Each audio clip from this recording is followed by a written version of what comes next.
And welcome to our show. I'm Sergeant Richard Lloyd, Public Information Officer for the Santa Rosa County Sheriff's Office. I'd like to welcome back our Captain, Doug Bringmans. How are you, sir? I'm pretty good. It's been, what, 2 months since I've been here? It's been a while. It's been a while. Where have you been? I've been busy with cars. You got a lot of stuff going on. Yes, I do. You do. And we have a better co-host than I was from Jacqueline, so. Yeah. Did I say that? No, but I said it. You said it. I'm good with it. You said it. Well, welcome. She's out on hiatus, I guess, taking a class or something. She's taking a class right now. She's doing some stuff. Well, thanks for filling in, sir. I appreciate you. Anytime. We've got a lot of information to go over today. Let's go right to the hot topics. Let's go to the most disturbing topic that we have.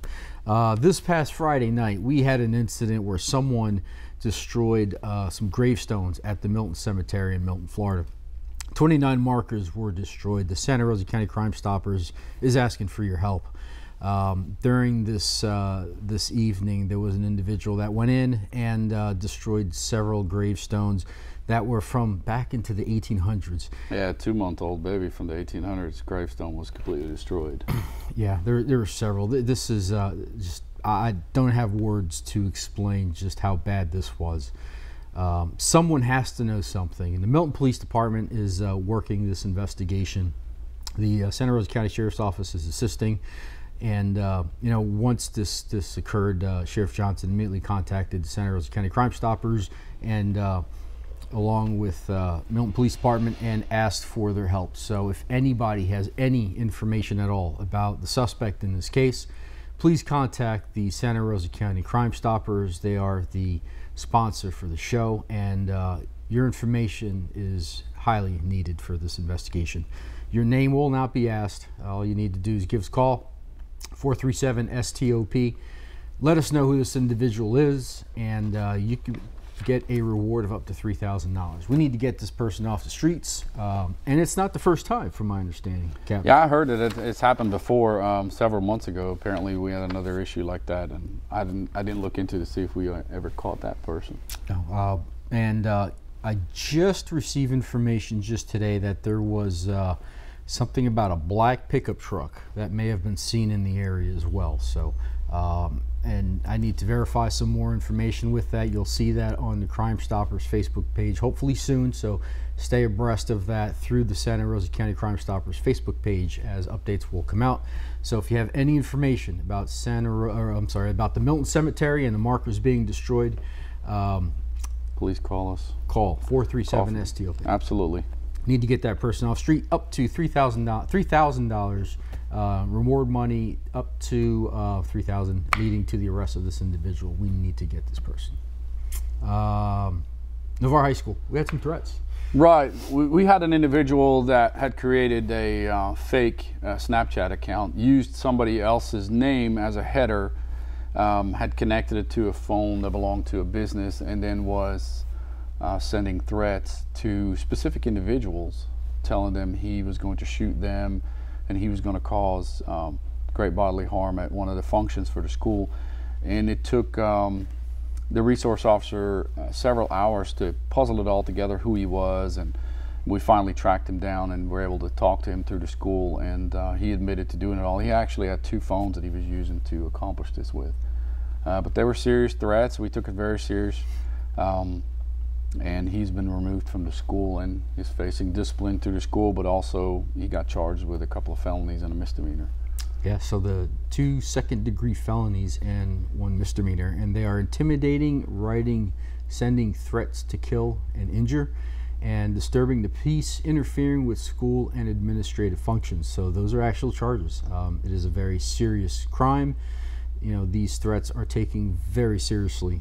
You know, and what ends up happening, Captain, as you know, because you were a school resource officer for a while, is the parents end up taking the kids out of school. You know, and it disrupts the families, it disrupts the lives, school activities, and it takes, you know, the students as well as the teachers a lot of time and effort to put these programs together. Well, what you find out nowadays is that a lot of people, especially through social media, whether it's Snapchat or Twitter or Facebook, there's people who create fake accounts to try to intimidate and bully their students or peers or friends, or however they do it, and it's creating a lot of problems. And those issues that they bring on a personal note where they start threatening people's lives, we're going to take them very seriously. And we're going to find you. Absolutely. You know, it's in our detectives, and in this case, school resource officer, it's not that hard. I mean, social media is there for great reasons, but it's also there. They're going to help law enforcement. It takes a couple hours to puzzle it together, but we are going to puzzle it together who you are. And the other thing I want to mention is the Santa Rosa County Crime Stoppers has a great program. It's called P3 Tips. P3 Tips is a software that's used to manage the tips that come in. And P3 Tips works very closely with Crime Stoppers. If you're a student and you have information about something that's occurring in the school, you could submit your tip using the P3 Tip app. And all you need to do is just download that on your phone. And we've had tips that have come in. Absolutely. Where students have sent us pictures, they've sent us videos, they've sent us live information, and those tips come in directly to investigators. And I believe just for that school alone, I think for there's 2,200 students. I mean, that's a lot of bodies in one place, and you know, social media is going to play a part in all this. Sure, it always does, and it seems like every time we have a threat at any of our schools, social media is the social first media one. how it's done. Yep. So take that tip, or I'm sorry, take that social media post or whatever, screenshot it and send it to Crime Stoppers. Then you could be eligible for a reward. So it's a great way to get the information to those that investigate it and get some money in your pocket. All right, and we can't be everywhere, so any help we get from the students on or off campus is always a plus for us. We got a great guest coming up, and we're going to bring him to you as soon as we take this commercial break, and we'll be right back. Why are we here? Because you guys busted me stealing from cars. So how were you getting into these cars? It's easy, man. I just open the doors. What do you mean you just open the doors? Most of the cars I get into are left unlocked. What are you looking for when you get into these cars? Cell phones, wallets, guns, purses with money, and even sunglasses. You'd be surprised what people leave in their vehicles. If people would just lock their cars. If people would just lock their cars. And welcome back to the show. I want to recognize the sponsor, the Santa Rosa County Crime Stoppers. 437-STOP, that's the number you want to call if you have any information reference to the cases we'll go over later. But right now I want to continue our tradition of bringing the Santa Rosa County Sheriff's Office home to you. And I have the distinct pleasure of welcoming our next guest, which is Major Randy Tift, our major over our detention facility. Welcome, sir. How are you? Thank you.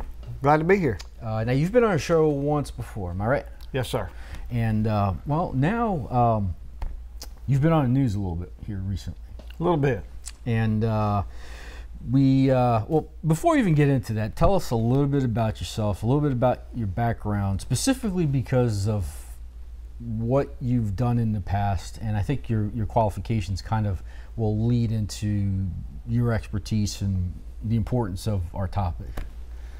I have 27 years experience in corrections, managing all aspects of corrections field, different types of inmates, classifications of inmates, hold over 50 certifications and different things from staffing analysis to project analysis to executive leadership trainer.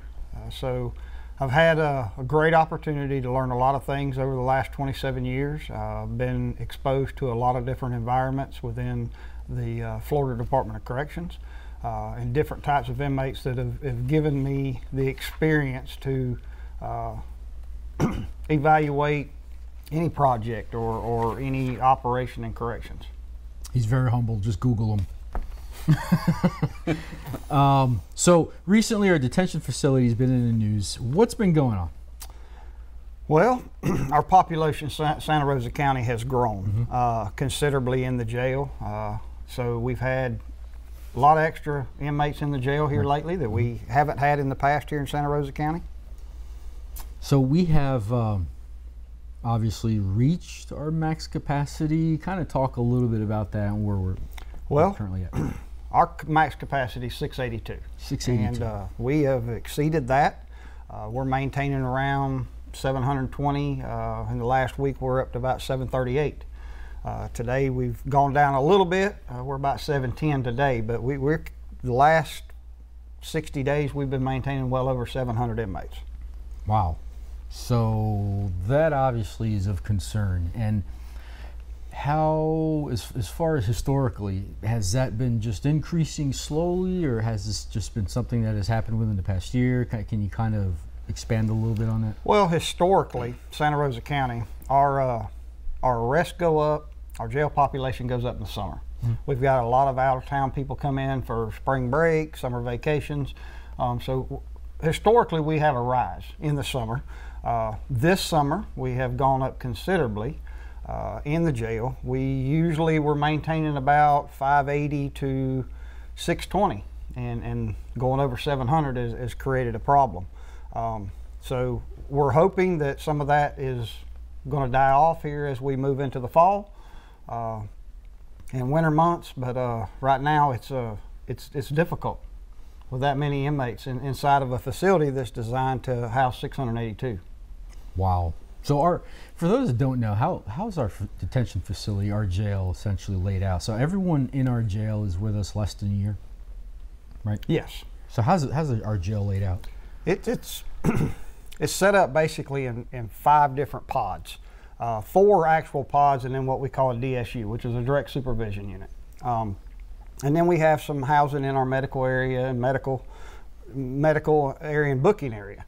But basically it's just set up in those pods, and within each one of those pods is dormitories.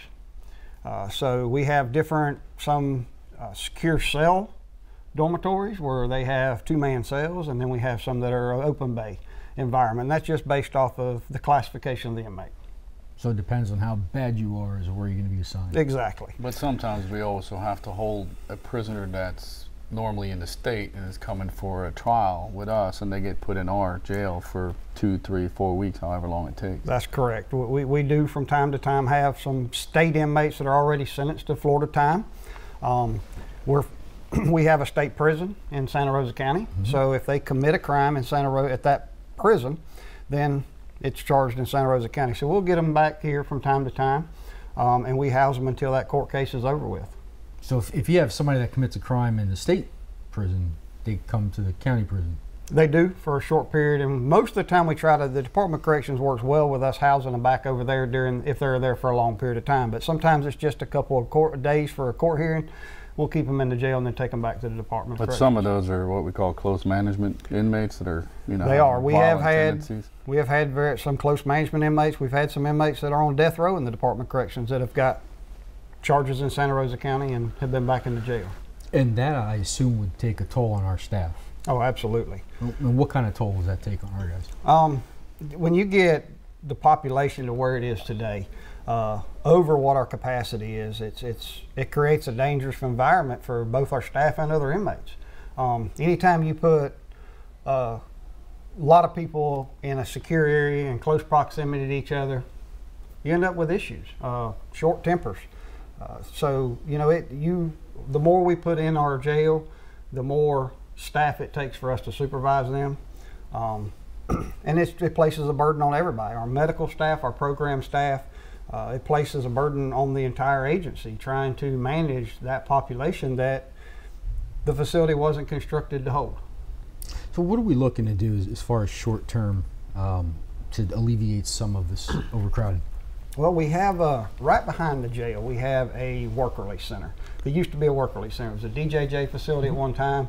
The county took it over, and we utilized it as a work release center, and we also have one side of that's a program.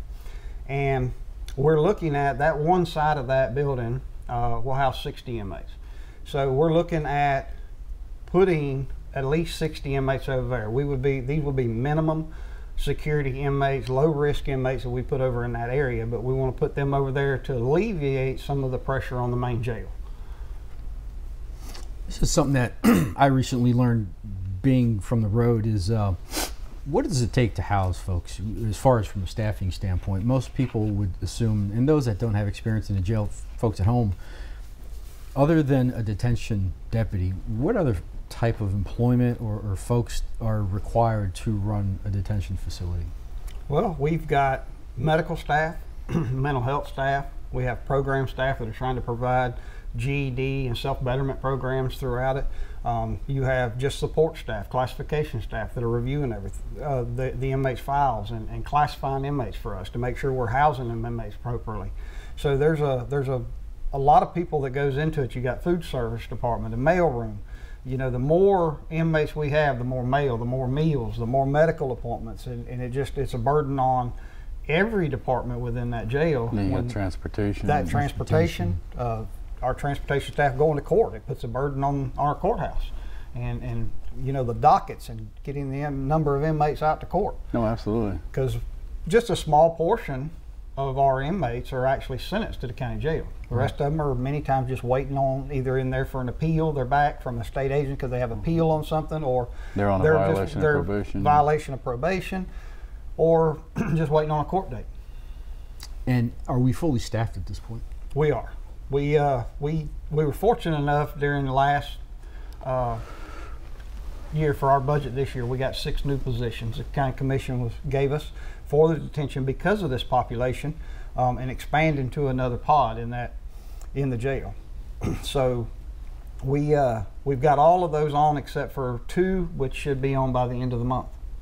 So we've got those allocated October 1. We've done everything we could to get them hired, so we should have everybody on board, everything filled by the end of this month. Oh, that's great. So if somebody's interested in becoming a detention deputy in the future, what recommendations do you have for them? Reach out to our human resources at Sheriff's Department. They'll give you the qualification. You can go online. We've got some information on there about hiring with the Sheriff's Department. We are looking for good people, dependable people, dedicated people, and the right people to be a part of this agency.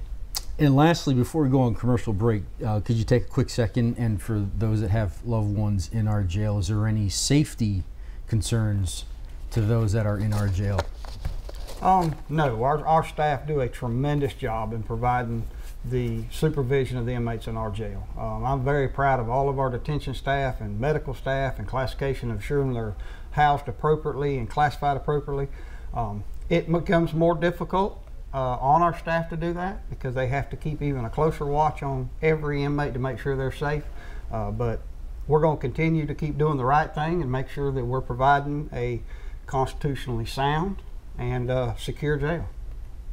Well, thank you, sir. I appreciate you coming down, and I'm sure we're going to be talking to you again in the near future, and we resolve this issue with our jail.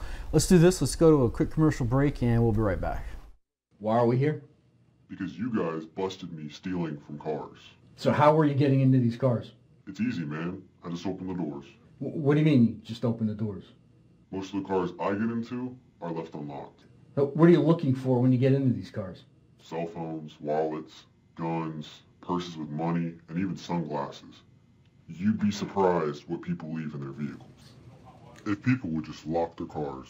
If people would just lock their cars. And welcome back. The sponsor for the show, Santa Rosa County Crime Stoppers, 437-STOP. That's the number you want to call if you know any of the fugitives we're going to go over right now. This is our favorite part of the show, right, Captain? Oh, it's awesome. And Major, let's get you some of these people. All right. Back to you. So these are our wanted fugitives. Let's start off with the first one.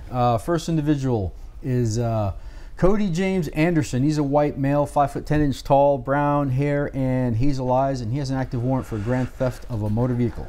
Our next subject is Aaron Nathaniel Strickland, 29 years of age. He's a white male, 5 foot 11, 185 pounds, blonde hair and blue eyes. He's wanted for violation of conditional release of domestic violence, pretrial release condition violations, and order revoking bond for violence on a pregnant victim. And next up is Christopher Lee Atwell, 38 years of age, white male, 6 foot tall, 200 pounds, brown hair and brown eyes. He has an active warrant for failure to appear, driving while license suspended, habitual stalking, follow, harass, cyber stalk another person. Next person is Mark Segala. He's 60 years of age, 5 foot 6, 150 pounds, white male, no hair, blue eyes. And he's wanted for sex offender violation, failing to report or vacating his residence, failure to comply with registration laws. Next up, Donald Colby Waters, white male, 5'9", 190, brown hair, hazel eyes. He has an active warrant for battery, theft, order revoking bond, trespassing, resisting officer, failure to appear, trespassing, resisting with violence, order revoking bond, battery, domestic violence, failure to appear, and domestic violence, battery.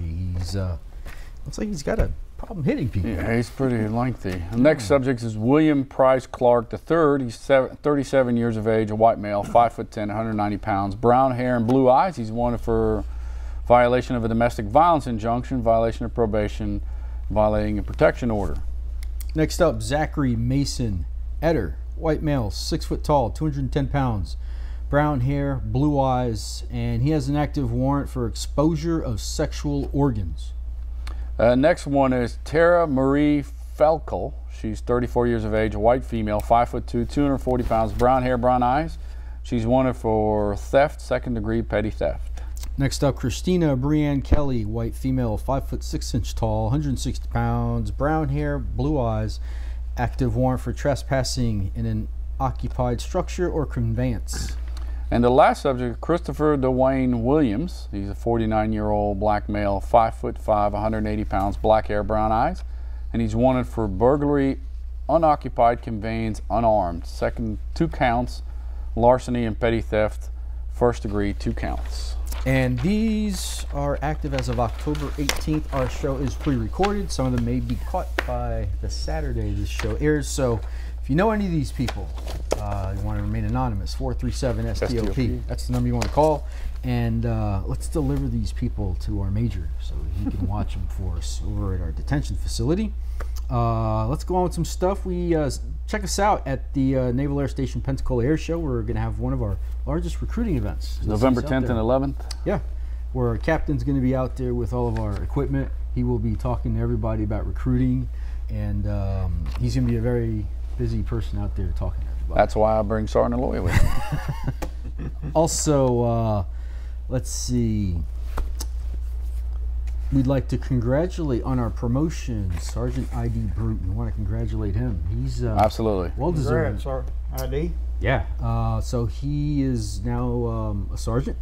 I want to congratulate him. He's been around for a while. So yes, he's been with our SWAT team for a long time. He does an outstanding job, and now he has a new endeavor of being a sergeant on the patrol.